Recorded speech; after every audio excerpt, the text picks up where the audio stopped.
Essa terceira temporada de From tá com os melhores episódios da série até agora. Que episódio foi esse? Me prendeu do começo ao fim e quando o episódio terminou, pra mim eu tive a sensação de que só tinham se passado 15 minutos. Sério, esse episódio foi um episódio tenso e um episódio cheio de acontecimentos. Nessa jornada de quebrar o Boyd, os monstros acabaram quebrando a Donna e eles deixaram o Randall vivo de propósito para desestabilizar o grupo. Mas e a Fátima, hein?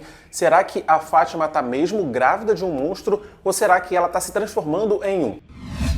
Fala galera, aqui é o Matheus Mendes, sejam muito bem-vindos a mais um vídeo aqui do canal, mais um vídeo pra gente falar de From ou Origem em português. E eu tô muito feliz de fazer esse vídeo e anunciar pra vocês que esse vídeo tá sendo patrocinado pela NordVPN, que é simplesmente a ferramenta de VPN mais rápida do planeta. Nossa, Matheus, mas pra que eu preciso utilizar VPN? Então, em todo vídeo de From que eu posto aqui no canal, chove nos comentários pessoas me perguntando como que eu faço pra assistir a série e eu assisto utilizando a NordVPN. A terceira temporada de From não está disponível ainda em nenhum streaming do Brasil e é aí que a NordVPN entra, porque com a NordVPN nós não temos restrição e nós temos acesso a um conteúdo global. Então eu ativo o VPN, assino o MGM Plus e assim eu consigo assistir From todos os domingos sem passar nenhum perrengue. Mas além disso, a NordVPN te oferece muitos outros benefícios como privacidade online e a proteção também contra malwares. Então aproveite a oferta exclusiva da NordVPN para os meus seguidores e mais 4 meses extra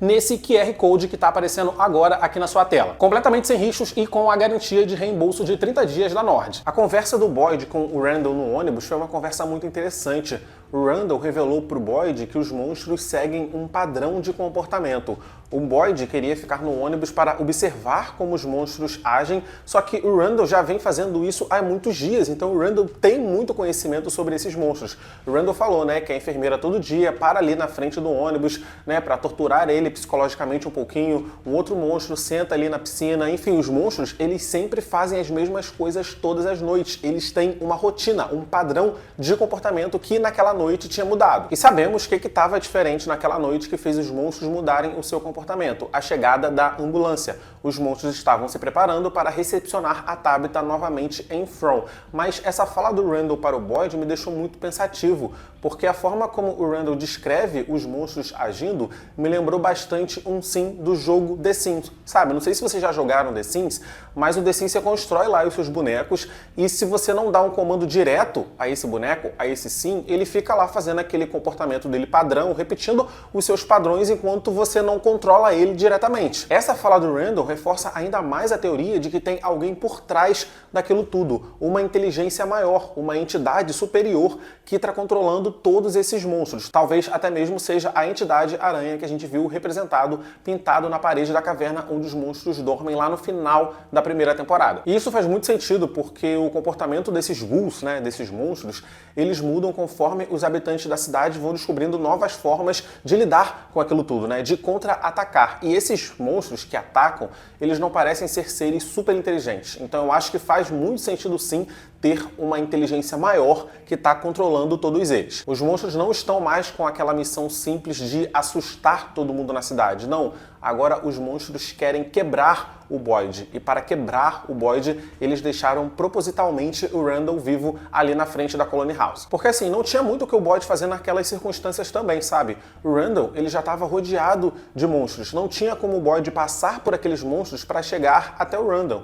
Então, o movimento mais inteligente a ser feito naquele momento, com as cartas que o Boyd tinha, ele fez, que era tirar a ambulância dali para salvar as pessoas que estavam dentro dela, a Tabitha e o Henry. A gente sabe, a gente assistiu e viu que o Boyd não tinha nenhuma outra escolha a tomar, só que essa decisão do Boyd de salvar a Tabitha e o Henry, nessa decisão mais inteligente que ele poderia ter tomado naquele momento, vai acabar se voltando contra ele no futuro. Os monstros não mataram o Randall, mas o mutilaram e deixaram ele bem ali na frente da Colony House para todo mundo lá de dentro conseguir testemunhar o que os monstros fizeram com ele. Todo mundo dentro da Colony House vai conseguir testemunhar que o Boyd largou o Randall para trás para morrer. Antes do Boyd sair com a ambulância, né, o Randall o xingou e pediu para não ser deixado para trás. E Boyd mesmo assim fez, porque não tinha outra coisa que o Boyd poderia fazer. Mas é óbvio que do ponto de vista do Randall, ele vai se sentir atacado, né? Ele vai se sentir traído pelo Boyd. E ele sobrevivendo, ele batendo de frente com o Boyd Boyd. E falando isso, né, que o Boyd o abandonou, vai servir para gerar desconfiança na cabeça dos outros moradores da Colony House e na cabeça dos outros moradores da cidade em relação ao Boyd. Na visão do Randall, o Boyd o entregou para salvar a própria vida, só que dias atrás aconteceu uma outra morte também que o Boyd presenciou. Eu tô falando da morte da Chan Chen. Então pode ser que as pessoas também acreditem que o Boyd entregou a Chan Chen para salvar a própria vida, porque todo mundo já desconfiou do fato do Boyd ter aparecido vivo enquanto a Chan Chen foi atacada pelos monstros, sabe? Os monstros sabem da posição de influência que o Boyd exerce sobre a cidade e eles estão trabalhando para minar isso. Os monstros querem quebrar o Boyd, só que nessa jornada eles acabaram quebrando a dona primeiro. Eu só fico triste porque eu acredito que essa união Boyd e Randall poderia ter sido uma união muito promissora. E o Randall poderia ter sido mais inteligente naquela cena também, né? Se naquela cena ele jogasse o talismã para o Boyd poderia muito bem pendurar o talismã dentro da ambulância, assim blindando a ambulância do ataque dos monstros. E aí dentro da ambulância o Boyd conseguiria ligar a ambulância, né? Jogar a ambulância contra os monstros, tentar atropelar os monstros mesmo, para dispersar os monstros que estavam ali ao redor do Randall, e assim o Boyd conseguiria salvar o Randall, colocando o Randall também para dentro da ambulância e todo mundo ia ficar ali dentro da ambulância esperando amanhecer. O Randall ficou com o talismã, acreditando que o talismã funcionaria como um crucifixo funciona contra vampiros, mas não é assim que o poder do talismã funciona. A gente já sabia que o talismã não funcionava dessa forma, porque isso já tinha sido dito na série outras vezes, só que é a primeira vez que a gente vê de fato isso acontecendo. Então assim, não era mentira. Tivemos a prova real do que o que falaram antes sobre o funcionamento do poder dos talismãs estava certo. Sobre a Tabitha, coitada, gente, eu senti a angústia dela entendendo tudo aquilo que estava acontecendo.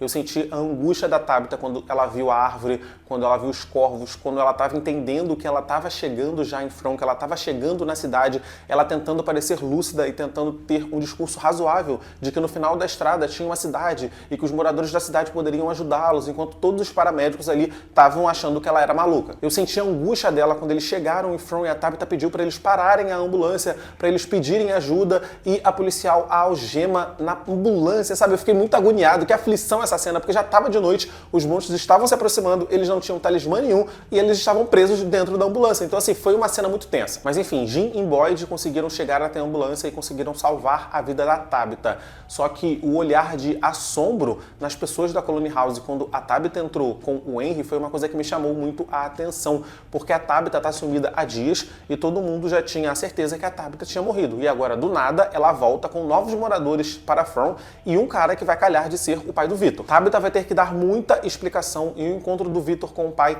deve acontecer no próximo episódio. Eu acho que o Henry, ele tinha altas probabilidades de morrer aqui nesse episódio 4, mas se ele não morreu, eu acredito que ele vai se tornar um personagem recorrente na série, pelo menos até o final dessa temporada. Entretanto, no telefone, o monstro, se passando pelo Thomas, ligou para falar com o Ethan.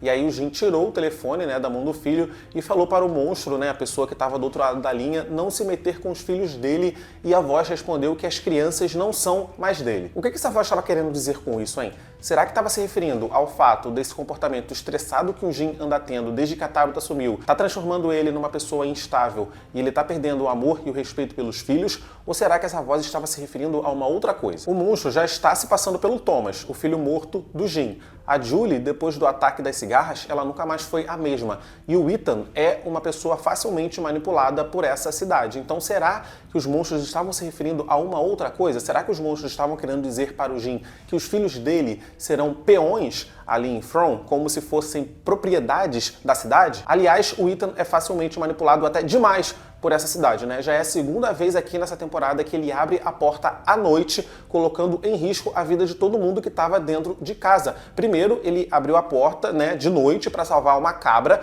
e agora ele abriu a porta à noite também, porque ele acreditou na voz do telefone que a mãe dele estava dentro da ambulância, então o Ethan achou que era uma ótima ideia abrir a porta à noite e sair correndo atrás da ambulância. Alguém precisa algemar o Ethan na cama às noites, porque assim, ter esse garoto dentro de casa é um perigo para todo mundo. Eu não me sentiria nem um pouco confortável morando na mesma casa que o Ethan. Ainda bem que o Ethan não mora mais na Colony House e agora à noite ele só coloca em risco a vida da sua família, né? Da sua família inteira. Sua irmã, seu pai e agora a sua mãe. Mas assim, alguém dá um jeito nesse garoto, por favor, porque ele já conhece os perigos da cidade, mas ainda assim ele continua fazendo essas movimentações burras. A conversa do Victor com a Sarah foi uma conversa altamente reveladora, mas antes a gente precisa citar o fato do Victor ter dito na cara da Sarah que ela matou o irmão dela e tentou matar o Ethan. Tipo, a Sarah é a pessoa mais assustadora da cidade porque ela matou o irmão, ela tentou matar o Ethan e o Victor falou isso na cara dela não para provocar ela, sabe? Não para tentar torturar a Sarah. Ele falou isso porque o Victor é uma criança. O Victor é uma criança num corpo de um adulto, então ele calha de ser cruelmente honesto na maioria das vezes. Mas Victor disse para Sarah sobre o menino de branco que a Sarah também conhece, e o Victor contou para Sarah sobre Christopher e Jasper. A gente já tinha ouvido falar do Christopher na temporada passada, quando o Victor contou essa história pro Jade, né? A gente sabe que o Christopher, ele era uma pessoa que era muito alegre e era uma pessoa que fazia todo mundo ali de From rir, até que ele começou a ver o símbolo, o mesmo símbolo que o Jade anda vendo. E aí o Christopher ficou diferente. Certo dia, certa noite, Miranda, a mãe do Victor, fez eles se esconderem em um lugar diferente, um lugar em que o Christopher não tinha conhecimento. E aí no dia seguinte, todo mundo da cidade estava morto, todo mundo com exceção do Victor, que estava escondido em um lugar que o Christopher não sabia onde era, dando a entender, né, esse discurso do Victor, que o Christopher mostrou aos monstros os esconderijos dos moradores da cidade. Tudo isso a gente já sabia. O que nós não sabíamos é que o Jasper, o boneco do Christopher, é um boneco vivo. E isso dá toda uma complexidade diferente a essa relação. Nós vimos o Jasper no primeiro episódio da segunda temporada, na caverna onde os monstros dormem. Esse boneco de ventríloco estava lá e tanto o Victor quanto a Tabitha viram ele. A gente viu esse boneco também em uma outra cena no primeiro episódio da segunda temporada, dentro da Colony House, na cena em que o Jade tem uma visão desse boneco e esse boneco grita com ele. Agora sabemos que esse boneco está vivo e que esse boneco estava manipulando o Christopher. Tá claro que para eles terem mais informação sobre esse boneco e sobre esse Jasper, né, eles vão ter que ir até a caverna onde os monstros dormem recuperar esse boneco. Eu só não sei se isso é uma boa ideia, porque se esse boneco abriga uma entidade do mal, talvez deixar esse boneco onde esse boneco tá seja a melhor ideia, sabe? Talvez não seja interessante ir lá remexer numa coisa que já não é legal. E falando em entidade do mal, lá no vilarejo onde o Kenny, o Dale, o Jade e a Chris estão, tem alguma coisa, tem algum troço caminhando ali do lado de fora, e algo me diz que esse troço não é os mesmos monstros que atacam a cidade. Mas que agonia que eu fiquei na cena da Fátima. Primeiro de tudo, quando a Mariela encontrou a Fátima, a Mariela disse para ela que ela estava corada, ou seja, a Fátima está extraindo nutrientes da plantação podre. Aquela comida podre que ela está ingerindo está tendo valor nutricional para ela, e isso, por si só, já é bem nojento. E agora, com a Vicky morta, a Fátima enfiar o dedo no buraco da bala onde a Vicky levou o tiro, foi uma cena que me deixou muito agoniado, foi uma cena muito desconfortável de assistir, e cada vez mais From tá trazendo essas cenas desconfortáveis, sabe? E isso é bom, eu acho isso legal, não tô reclamando, porque From é uma série de terror, então tem que ter cenas que nos deixem desconfortável mesmo. Só que a Fátima começar a se alimentar do sangue do corpo morto da Vicky era algo que eu não estava esperando. Algumas pessoas estão dizendo que a Fátima não está grávida de nada e que ela está se transformando em um monstro. Só que eu não acho que seja esse o caso. Eu acredito sim que ela está abrigando um feto, eu acredito sim que tem algum monstro, algum demônio crescendo dentro da Fátima, e é esse monstro que está mudando a biologia dela. Para mim tem sim um monstro crescendo dentro dela, porque tudo ao redor dessa gravidez é muito esquisito. Porque para começar, a Fátima nem deveria ser capaz de engravidar, né? Então assim, tudo ao redor dessa gravidez é esquisito, tudo ao redor desse feto é esquisito, e tem sim um feto monstruoso crescendo dentro dela. Só que quando as pessoas acabarem se dando conta disso, vai ser tarde demais, porque a Fátima, ela não vai contar pra ninguém que ela tá se alimentando de plantação podre e que agora ela tá se alimentando de sangue. O próprio instinto de sobrevivência da pessoa a impede de fazer isso. Então, quando descobrirem, será tarde demais. Eu só fico me perguntando quando foi que será que tudo isso que está acontecendo com a Fátima agora começou, sabe? Porque assim, se From conseguir engravidar aleatoriamente qualquer pessoa com um monstro, a luta fica muito desleal, porque nunca vai ter nada que os moradores da cidade vão conseguir fazer contra eles, sabe? Que a qualquer momento alguém pode ficar grávido de um monstro. Então eu não acho que seja isso. Eu acho que teve algum momento na história da Fátima, um momento crucial, que desencadeou todos esses eventos que a gente está vendo aqui agora. Eu só não consigo me lembrar agora que evento foi esse. Até porque quando o Ellis recebe a transfusão de sangue do Boyd lá na temporada passada, passada, a Fátima já estava grávida. Então não foram os vermes que estavam dentro do Boyd que foram pro Ellis que deram um jeito de fecundar a Fátima, sabe? Não foi isso que aconteceu. Antes disso tudo, a Fátima já estava grávida desse feto. Então foi uma outra coisa. Se vocês tiverem algum palpite, por favor, coloquem aqui nos comentários, que eu gosto pra caramba de ler o comentário de vocês. E tivemos a confirmação de que a mulher do kimono não quer ferir o Elwin. Ela quer, na verdade, a ajuda